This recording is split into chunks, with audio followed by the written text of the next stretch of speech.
एक बादशाह को अपने बादशाह होने का बड़ा घमंड था।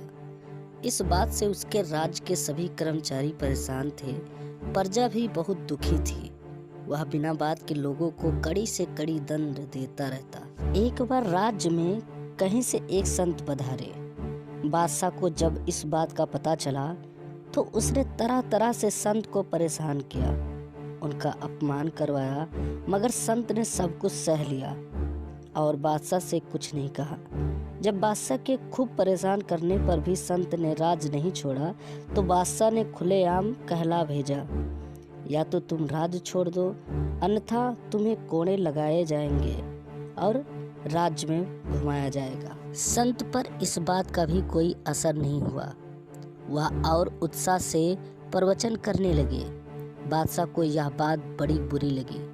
उसने संत को कैद कर अपने सामने पेश करने के लिए हुक्म जारी किया। सैनिक गए और संत को गिरफ्तार कर ले आए। बादशाह ने संत से कहा, मैंने तुम्हें पहले ही चेतावनी दी थी, मगर हे ढोंगी, तुमने मेरा राज नहीं छोड़ा।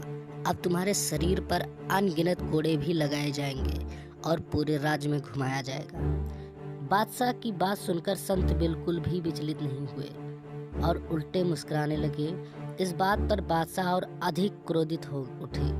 चीख कर बोला, हे मूर्ख, इतना कठोर दंड सुनकर भी तू मुस्कुरा रहा है। संत ने मुस्कुराते हुए कहा, हे बादशाह, बात ही कुछ ऐसी है कि मुझे तुम पर तरस आ रहा है और हंसी भी।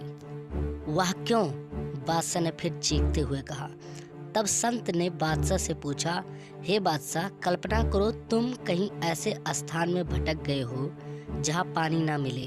तुम प्यास से इतने व्याकुल हो कि जान निकली जा रही है। उसी समय कोई आधा प्याला गंदा पानी देते हुए तुमसे आधा राज बदले में मांगे तो तुम क्या करोगे?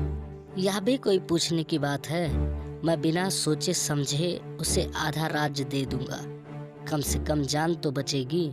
बादशाह ने उत्तर दिया।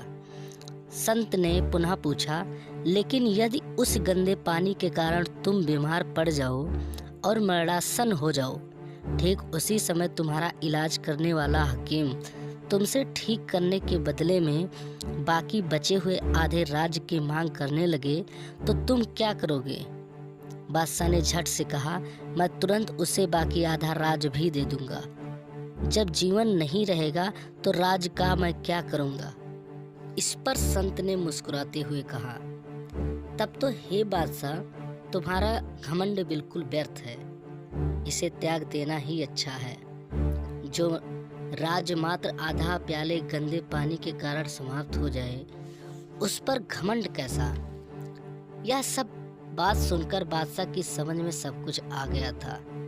उसने तुरंत संत महात्मा जी से माफी मांगी और जीवन में कभी घमंड ना करने की प्रतिज्ञा की और फिर उसका राजपाट बहुत ही अच्छे तरीके से चलने लगा। फिर खुश भी रहने लगा।